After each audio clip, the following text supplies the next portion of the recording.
जैसे जैसे Jammu Kashmir national conference द्वारा राज्य में नई सरकार बनाने का दिन करीब आ रहा है, वैसे ही घाटी में सियासी उथल पुथल भी देखने को मिल रही है। दरअसल सुप्रीम कोर्ट ने 5 सदस्यों को नामित करने के उपराज्यपाल के अधिकार को चुनौती देने वाली याचिका पर विचार करने से इनकार कर दिया है और याचिकाकर्ता रविंदर शर्मा को जम्मू कश्मीर हाईकोर्ट जाने का निर्देश दिया है।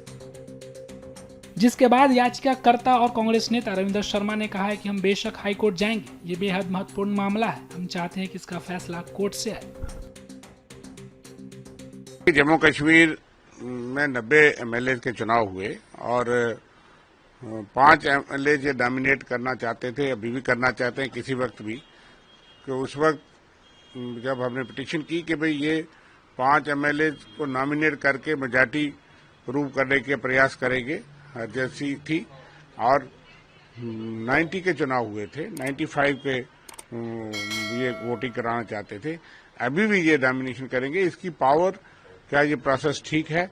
जम्मू कश्मीर यूटी में जम्मू कश्मीर की गवर्नमेंट के बगैर पूछे क्या ये पावर है?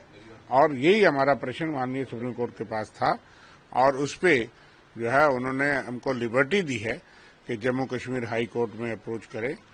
और जब ये भी कहा हमारे वकील डॉक्टर अभिषेक मनु सिंघवी जी ने कि no decision is also sometime decision, तो उन्होंने ऑब्जर्वेशन दी कि ये कोई this will not be finding on the merit of the case. और इसलिए हमें लगता है कि हमें लिबर्टी मिली है, इसमें लॉ पॉइंट है और जम्मू कश्मीर हाई कोर्ट में हम अप्रोच करेंगे। एग्जैक्ट क्या आपका पिटीशन था? देखिए, हमारा लीगल पॉइंट है, लेकिन लीगल इशू यही है कि ये पावर किसके पास है और क्या ये वैलिडली एक्सरसाइज हो रही है। नॉमिनेशन जो 5 एमएलए, क्योंकि काफी संख्या है, उनको वोटिंग राइट भी होगा, कि ये नॉमिनेशन प्रॉपर है, हो सकती है, कौन कर सकता है, किसकी रिकमेंडेशन पे हो सकती है। यही एक हमारा चैलेंज था कि ये फैसला जो है वो कानूनी मिले और उस पर हमें लिबर्टी मिली है माननीय सुप्रीम कोर्ट से जम्मू कश्मीर हाई कोर्ट के लिए। और मैं समझता हूं कि अगर दम ना होता तो शायद डिसमिस हो जाता। इसलिए उन्होंने ये हमारी प्ली को सुना और लिबर्टी दी है और ये भी कहा है कि उनका यहाँ अप्रोच करने will not be finding on the merit of the case. तो merit Jammu Kashmir high court में हम अप्रोच करेंगे ताकि इस पर निर्णय हो। अब आप हाई कोर्ट जाएंगे जम्मू कश्मीर? डेफिनेटली, क्योंकि ये एक लॉ पॉइंट है और ये एक बहुत ही इम्पोर्टेंट फंडामेंटल पॉइंट है जिसपे हम चाहेंगे कि अदालत से ये फैसला आए।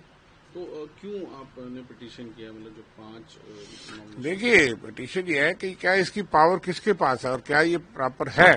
क्योंकि चुनाव उस वक्त ये दावा किया गया था बीजेपी और सरकारी सूत्रों के मुताबिक कि 5 लोग और जो है वो बीजेपी के खाते में जाएंगे। बीजेपी के नेताओं के नाम भी आ गए थे कि ये 5 लोग होकर के तो बीजेपी की ताकत जो है और बढ़ जाएगी और 95 से गिनती होगी, जबकि चुनाव 90 के हुए हैं।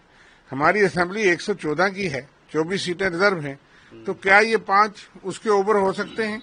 ये भी एक कानूनी पॉइंट है। लेकिन लोगों की जानकारी समझ के लिए यह है कि ये कानून क्या है, किसको ताकत है, किसकी एड एंड एडवाइस। क्योंकि कॉन्स्टिट्यूशन में ये जो गवर्नमेंट है उसकी एड एंड एडवाइस को गवर्नर साहब को, जो लेफ्टिनेंट गवर्नर को, ये पावर एक्सरसाइज करने का अधिकार है। इसलिए ये एक बहुत ही बुनियादी कानूनी और संवैधानिक पॉइंट है जिसपे हम अदालत से निर्णय चाहेंगे।